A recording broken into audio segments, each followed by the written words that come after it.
The biblical story of King Saul is not just ancient history. It foreshadows many of the perils we face today when civil power is elevated above divine authority. Just as Israel once replaced God's kingship with a human throne, so too has the modern West replaced God's moral law with the dictates of the state. In 1 Samuel 8, the Israelites asked for a king like the nations, and in response, God granted their request by appointing Saul as their monarch. This request marked a pivotal point in Israel's history. They not only rejected God's law, but they also sought to conform themselves to the standard of the nations around them. The Israelites' desire for a king wasn't inherently sinful. The idea of kingship itself wasn't prohibited by the law. However, their request was a profound rejection of the divine calling Israel had received, to be a nation set apart, meant to lead the nations rather than follow their ways. According to Deuteronomy 17:14-15, while kingship was permitted, the king was to be chosen by God, a king whose reign would align with God's word, not the patterns of the surrounding nations.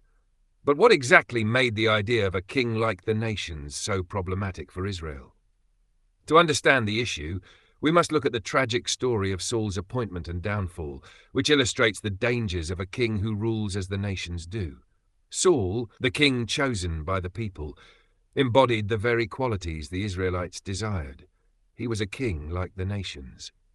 But his reign would ultimately reveal the perils of abandoning God's plan for governance. Kingship in Israel was not meant to mirror the oppressive monarchies of the surrounding nations. While a king was not forbidden, he was meant to govern in a way that reflected Israel's unique relationship with God. The most significant distinction between an Israelite king and the kings of the nations was the king's responsibility to recognize God as the true sovereign, rather than seeing himself as the ultimate authority over his people. In ancient times, kings often viewed themselves as divine or as the human embodiment of the nation's God. This created a dangerous conflation of civil authority with religious authority. The king was seen as a god on earth, and his decrees were viewed as the commands of the deity himself. This is precisely the kind of system that was strictly forbidden under the law of Moses. Israel's king was not to operate as the ultimate spiritual leader of the nation. That role was reserved for God and taught through the priesthood. The king's position was meant to be that of a vassal ruler, subordinate to the true sovereign, God. His power was delegated, not self-derived, and his authority over the people and religion was strictly constrained by God's laws. Saul's reign exemplifies what happens when a ruler adopts the model of a king, like the nations. In 1 Samuel 13, Saul disobeyed the command of the prophet Samuel to wait for him to offer a sacrifice before going into battle. Fearing his troops would desert him, Saul took matters into his own hands, assuming the role of priest and offering the sacrifice himself. This act of disobedience was a clear violation of God's command, and when Samuel arrived and confronted Saul, he rebuked him, declaring that his kingdom would not endure. God had sought a man after his own heart, David, to replace him. 1 Samuel 13:30-14. Again, in 1 Samuel 15, Saul defied God's command to completely destroy the Amalekites, sparing King Agag and the best livestock. When confronted by Samuel, Saul tried to justify his actions by claiming that he kept the best livestock for God. Samuel responded with the rebuke, "To obey is better than sacrifice," 1 Samuel 15:22. Saul's repeated defiance sealed his fate.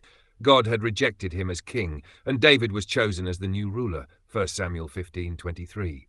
Saul's failures highlight the dangers of a king who sees himself as above God's law, acting according to his own will rather than submitting to divine authority.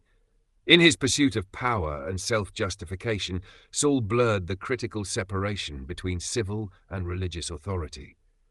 From this example, it becomes clear that the ideal Christian civil authority is not a ruler who operates as a law unto himself, but one who governs under the authority of God's word. The biblical model of kingship emphasizes humility, subordination to divine law, and a recognition that true authority comes from God alone. A king who seeks to honor God, rather than his own desires or even the desires of his people, is a king after God's own heart.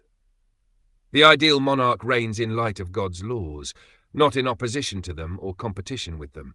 The purpose of his rule is not to elevate his own status or to serve the interests of the powerful, but to uphold God's truth and justice, ensuring peace and prosperity for the people.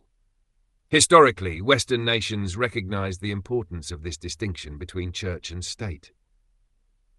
Christian monarchs in Europe, while far from perfect, were expected to rule in alignment with God's law, maintaining a separation between the civil and the religious. The king was not the priest, and the priest was not the king. This balance of power ensured that the state could not operate with unchecked authority, and that moral guidance ultimately came from the Bible, not from the state itself. However, in the modern era, a shift has occurred. The fear of a Christian theocracy led to an overcorrection, with the state absorbing the functions of the church. The language of tolerance and pluralism, which was once meant to protect religious freedoms, began to be used to sideline Christianity itself. Secularists, claiming to defend democracy and fairness, actually sought to replace God's moral authority with their own. In the process, the state did not remain neutral. It became its own moral arbiter, dictating what was right and wrong based on political expediency rather than divine revelation. The removal of the church as the moral guide did not result in a religiously neutral society. Instead, the state began to impose its own ideologies, often punishing those who criticized or opposed them. In this new system, blasphemy laws continue to exist, not to protect the sacred, but to guard the state's dogmas. Those who challenge the state's progressive orthodoxy risk being branded as heretics, losing their jobs, or even facing legal consequences. The end result of this shift is a bloated, overreaching state that now seeks to dominate every aspect of citizens' lives. From regulating family dynamics and personal freedoms to dictating morality, the state has become an all-encompassing authority. This centralized power, which once had its limits, now attempts to control the individual, forcing people to fund its projects, support its ideologies, and accept its moral standards. In contrast, Christendom once thrived because it recognized the importance of distributed power across church government, state government, family government, and personal responsibility. Each institution had its role, and no single entity was allowed to absorb all power. When these areas of authority become conflated within the state, the results are disastrous. The state becomes an oppressive force that seeks to control every aspect of life. If the Western world is to survive and thrive, it must rediscover the blueprints found in Scripture. The Bible is not just a spiritual guide for individual salvation. It is an incredibly practical book that offers wisdom for governing all areas of life, whether for kings, lords, peasants, or paupers. Only by returning to these biblical principles can we hope to create a society where power is properly limited, where authority is exercised justly, and where human flourishing is prioritized over political expediency. Until we reorient ourselves toward God's law and recognize the limitations of human authority, we will continue to subject ourselves to the arbitrary whims of those in power. And the sad truth is, like Israel, we'll have to learn the hard way that no ruler bent on imitating fallen earthly kings can govern better than the King of Heaven.